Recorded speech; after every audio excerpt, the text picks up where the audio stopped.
Olá, bem-vindo ao podcast Pode Dialogar. Eu sou a Cláudia Maldanes. Olá, eu sou a Bruna Sasso. E esse é o nosso primeiro bate-papo e esperamos que o primeiro de muitos. Hoje o tema abordado será a questão da sondagem da língua escrita, reflexões para uma prática contextualizada e intencional. A proposta de realização desse podcast adveio da finalização da disciplina Fundamentos Teóricos da Alfabetização, ministrada pela professora doutora Giovana Zen, na pós em Alfabetização, Relações entre Ensino e Aprendizagem, pelo Instituto Veracruz. Bem, nossa questão principal. É possível observar a mudança de significação da escrita das crianças em uma atividade didática sem a necessidade de ser em uma avaliação à parte ou em um momento específico de sondagem da língua escrita? Como? Há tempos atrás, eu conversei com algumas professoras atuantes na educação básica que tinham algumas questões. Algumas delas falavam: em certo momento, meu aluno estava conceituando a escrita de forma alfabética e veja agora, está escrevendo de forma silábica. Como isso é possível? Então, eu fui fazendo perguntas para elas para ver como concebiam a questão da sondagem, como estava sendo realizada. E Bruna, o que elas responderam com relação a para que a sondagem serve? Qual é a serventia dessa prática? Então, essa prática acontece principalmente na vivência delas no começo ou no término de algum ciclo, seja no final de bimestre, semestre ou até final de ano, para identificar que nível os alunos se encontram. A finalidade da sondagem, então, é apenas como diagnóstico e por obrigatoriedade, ou seja, ou porque a Secretaria de Educação manda, ou porque a direção e coordenação da escola determina que tem que ser feito. E como os professores costumam realizá-la? Como que eles procedem com a sondagem? Sabe que em relação a essa questão, há certa padronização. Ou seja, como as crianças que supostamente produzem escritas pré-fonetizantes, silábicas iniciais, silábicas ou silábico-alfabéticas, segue-se a ordem das palavras: polissílaba, trissílaba, dissílaba, monossílaba, mais a produção de uma frase. E todas essas palavras, ou até mesmo a composição da frase, tem que ser do mesmo campo semântico. Já com as crianças que já produzem escritas alfabéticas, a proposta também não modifica muito. Ou é a escrita de uma história, ou de um texto conhecido já de memória, né? Segue, então, amplamente a estratégia do banco de palavras, e esse banco de palavras é pré-determinado, é padrão e proposta para todas as crianças, e a realização dessa sondagem também é padrão, realizada individualmente. Muitas vezes retiram a criança, o aluno, do ambiente alfabetizador para que ele não tenha nenhuma referência ou se apoie em nenhuma elaboração escrita já existente no ambiente. Essas professoras explicam aos alunos como devem proceder, escrevendo da melhor forma, da forma que sabem, né? E após a realização dessa proposta, tabulam, fixam a hipótese de escrita das crianças, variando inclusive a cor. Então, pode ser, por exemplo, vermelho para aquelas crianças, né, que supostamente estão com a escrita pré-fonetizante, laranja para as crianças que produzem escritas silábicas, verde para as crianças com escrita silábico-alfabéticas e assim por diante. E há certa regularidade e periodicidade. Ô Bruna, eu queria te contar uma coisa, que na rede que eu atuo, essas cores, elas existem na tabulação de hipótese, e as crianças que estão em hipótese pré-fonetizante, elas são pintadas de vermelhas e são chamadas de alta tensão. Tem até um título para as crianças pré-fonetizantes nessa faixa de idade de 5, 6 anos. Alta tensão. Bom, Bruno, e por que realizar a sondagem da língua escrita? O encontro, né, dessas ideias, dessas preconcepções, que é apenas para avaliar a criança, ou estigmatizar, taxar, né, a hipótese ou a forma como a criança está concebendo a escrita. e não enxergam outras formas de identificar o que as crianças pensam sobre o sistema de escrita. Então, para o nosso início de conversa, eu acho importante falar do interesse de Emília Ferreiro na e com a pesquisa psicolinguística. Há características a respeito do rigor científico e da coleta de dados para o pesquisador que diferem das estratégias utilizadas pelo professor em sala de aula. E o que conhecemos, né, como sondagem é, na verdade, um procedimento de pesquisa.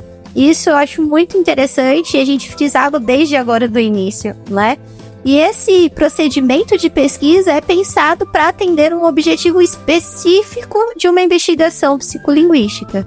Ou seja, não se pode ou não se poderia, né, ter pego esse saber dessa área que tem suas especificidades, tem suas características e aplicar esse saber na educação, sem considerar as transformações necessárias ou as adaptações que exigiria que se fizessem, né? Ou seja, a psicolinguística, ela possui essas características, assim como a educação e a pedagogia têm também as suas. E ambas precisam ser respeitadas e refletidas. Bem, há anos esse processo é incorporado como uma situação didática, né? E esse é o principal problema, essa incorporação. É impensada, talvez.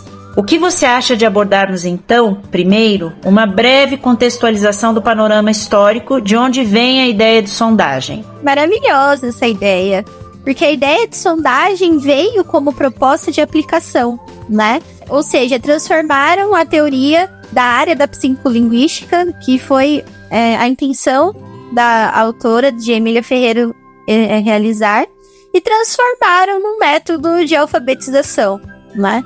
Esse método aplicado na realidade do Brasil, na verdade, foi estrondoroso e se transformou, inclusive, num principal meio de avaliação. Então, algo que era uma outra intenção, outra pretensão, se tornou numa avaliação em larga escala, né? E não abriu para outras alternativas didáticas referenciadas para o processo de reflexão das aprendizagens em sala de aula. Essa avaliação de larga escala chegou ao ponto e chega ao ponto de orientar o planejamento das secretarias municipais, estaduais e até mesmo do Ministério da Educação. O professor, nesse processo todo, se tornou inútil, né? E desconsiderou totalmente também as outras possibilidades de se utilizar neste momento também como uma proposta de aprendizagem real das crianças. Sim, até porque o objetivo na perspectiva da psicogênese é de que o professor investigue com propostas didáticas o que as crianças sabem a respeito da língua escrita. Por que devemos fazer isso? Qual a importância de saber o que sabem as crianças? Como podemos fazer isso respeitando as crianças como produtoras de cultura e escrita, com práticas sociais reais de leitura e escrita, com significado social? Exatamente. Então, algumas considerações, elas precisam, né, ser colocadas em xeque. Desdobramentos mesmo da e para a prática pedagógica da escola. Se pensarmos nas especificidades da pesquisa psicolinguística e da pesquisa pedagógica, esta que é a atuação do professor em sala de aula. O professor, diferente do psicolinguístico, pode intervir. Pois é. Seguimos acreditando que o saber que as crianças pensam é fundamental para organizar o trabalho pedagógico, mas que é preciso ressignificar a forma como fazemos isso. E questiono, né?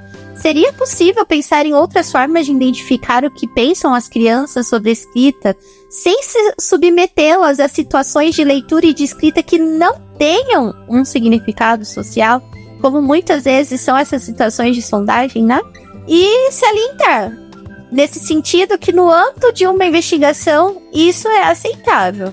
Mas como proposta pedagógica, não se pode prescindir da efetiva participação das crianças nas práticas sociais de leitura e escrita. O professor pode e deve propor questionamentos pertinentes que levem as crianças a refletirem sobre as suas ações acerca da língua escrita. Bom, Bruna, eu apliquei uma proposta para as crianças na educação infantil numa turma de 5 e 6 anos envolvendo a produção de fichas sobre brincadeiras indígenas que seriam utilizadas posteriormente para um sorteio. Elas iriam sortear para brincar todos os dias. Que demais! Conta mais pra gente, então. Bem, primeiro, os alunos ficaram super animados com a ideia de opções para brincadeiras diárias, sobretudo porque algumas brincadeiras indígenas são desafiadoras. Então, fazer essas fichas para o sorteio de mais uma possibilidade para brincar todo dia gerou uma super animação. O registro ele foi realizado em duplas produtivas. Escolhi como escriba os alunos que comumente são mais argumentativos na defesa das escolhas das letras que querem registrar. Logo, o parceiro ou a parceira tinha a tarefa de dizer quais letras gostaria de usar e defender suas escolhas, o que supostamente o escriba não aceitaria facilmente. Pelo menos foi isso que eu imaginei a princípio. Expliquei para eles que filmaria o processo para depois assistir e verificar como eu poderia melhorar as minhas perguntas. E eles toparam. Durante o processo de filmagem, uma dupla chamou minha atenção. Ambos eram silábicos alfabéticos, sendo um com um pouco mais de recurso e argumento do que o outro.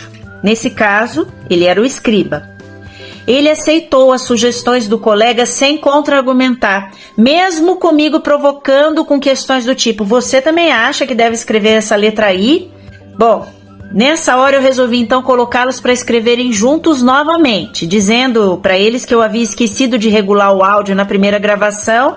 Então, eu queria gravar de novo, a mesma palavra, com as mesmas condições, só para ver como eles tratariam a escrita dessa vez.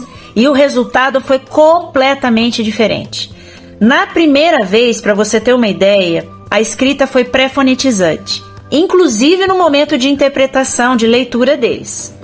Já na segunda vez, eles se encheram de argumento, ambos, tá? E a escrita foi praticamente alfabética. Eu não alterei as condições, eu mantive as perguntas, inclusive, que eu havia feito da primeira vez, e os resultados foram diferentes. Logo, o que pensar se fosse uma situação de sondagem, onde eu teria que identificar as hipóteses de cada um e colocá-las como só um resultado de uma tabela? Bem claro, seria também em condições diferentes, porque eu teria que aplicar individualmente, sem a partilha de saberes e o repertório de cada um, bem como sem as condições didáticas que estavam envolvidas nessa prática de escrita que eu favoreci para as crianças, nessa proposta de escrever a brincadeira. No caso, se fosse uma sondagem, eu não poderia fazer perguntas, e eles não teriam como recurso o quadro de nomes da turma como uma fonte de consulta confiável, que, aliás, eles usaram várias vezes, tanto da primeira vez quanto da segunda vez dessa escrita. Pois, como orientação da atual secretaria que eu faço parte, a realização de sondagem tem que ser feita retirando a criança do ambiente alfabetizador, para que não maquie, supostamente, o resultado, etc, etc, etc. Bom, eu fiquei com essa reflexão. Se a sondagem é diagnóstica de uma hipótese de escrita, como explicar duas escritas diferentes como resultado de uma mesma palavra, das mesmas crianças, numa proposta com as mesmas condições? E um detalhe, a periodicidade disso eu dei logo em seguida. Essas crianças estariam com uma nomenclatura fixada numa tabela, porém as suas reflexões e até resultados de escrita passaram por alteração numa questão de horas entre uma escrita e outra. E eu aplicaria a sondagem novamente só depois de 2 meses. E durante esse tempo, eles seriam considerados pré-fonetizantes de acordo com a tabela da primeira escrita? Nossa, perfeito, eu tô maravilhada com o seu relato. E isso revela a importância do professor não se deter a esses momentos muito pontuais, específicos de sondagens, para até estigmatizar as crianças, taxando-as conforme as suas hipóteses de escrita. O seu exemplo, Cláudia, é excelente, porque fala do quanto as crianças se comprometem com a escrita quando atribuem sentido ao que estão produzindo. E para não gerar a ideia de que uma mesma criança pode produzir escritas em diferentes níveis de conceitualização ao mesmo tempo, o que entendemos disso é que, na primeira situação, a criança não estava comprometida com a produção escrita, justamente porque a situação não favorecia a atribuição de sentido. Uma criança que já consegue produzir uma escrita alfabética só produz uma escrita que parece ser pré-fonetizante porque ela não está comprometida com a sua produção. As sondagens, como amplamente ocorrem, são quadros estáticos, pontuais, acerca das conceitualizações infantis. E o professor precisa do filme, que acontece em continuidade e reconstrução. E é um processo vivo, né? Muitas vezes, assim como a gente conversou na disciplina, caótico, né? Também.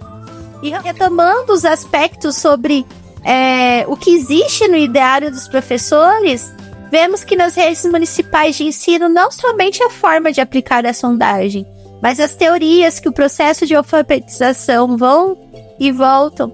E muitas vezes isso também faz com que eles não se apropriem de uma só teoria, né?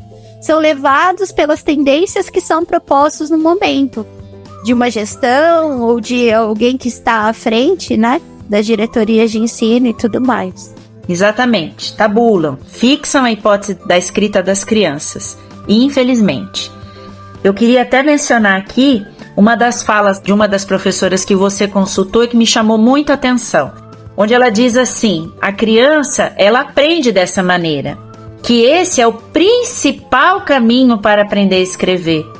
Puxa vida, a sondagem é o principal caminho para aprender a escrever? Bem, uma demonstração de como se cristalizou a suposta importância da sondagem, pelo menos para a maioria dos profissionais da educação. E ao encontro disso, fui remetida à conclusão também da professora Giovana, se não me engano, ao término da aula 5, sobre a necessidade, né, de levarmos em conta o que as crianças já sabem nas situações didáticas e possibilitar que elas revisem a própria escrita, né? Consultem, sim, fontes confiáveis e intercambeiem entre si também saberes, né? Essa troca entre as crianças, ela é muito pertinente, é muito importante. Então, não desmitifica a questão da sondagem de que tem que acontecer em um ambiente que não tenha nenhuma fonte ou que seja individual e tudo mais, né? Porque até nesses momentos tá em jogo, né? Quantas letras a gente vai usar? Quais letras vamos usar? Que ordem vamos colocar essas letras? E isso é um repertório para o professor muito rico, à disposição do professor para além daquele momento, né, fixo, inflexível da sondagem. E com isso, vamos ao encontro da ideia de ensino contextualizado e reflexivo. É necessário propor que as situações sejam planejadas com o propósito de identificar com mais detalhes o que pensam as crianças sobre o sistema de escrita, em situações sociais de escrita e também de leitura, intervindo de forma a apoiá-las na sua reflexão sobre o sistema. Nossa, nesse sentido, fica inclusive a dica, né, do artigo da própria professora Giovana Zen, denominado de Intervenção Docente por um Ensino Contextualizado e Reflexivo. Foi publicado super recentemente, né? Vai ao encontro disso que nós discutimos nesse nosso encontro sobre a escrita com a finalidade de uma alfabetização plena, né? E que deve acontecer com intencionalidade de processo, no dia a dia, bem planejado por parte do professor, claro, imprescindivelmente, com contexto social e intervenções para reflexão sobre a própria escrita e enquanto possibilidade de reconceitualizações, ressignificações, de novos sentidos para a criança, né? E isto sem a finalidade ou procedimentos exclusivos de sondagem, tal como, infelizmente, é considerada há tempos nas instituições escolares de nosso país. Bom, chegamos ao final desse Pode Dialogar e esperamos que esse tema tenha sido motivador de produtivas reflexões. Agradecemos a audiência e até o próximo Pode Dialogar. Beijos, tchau.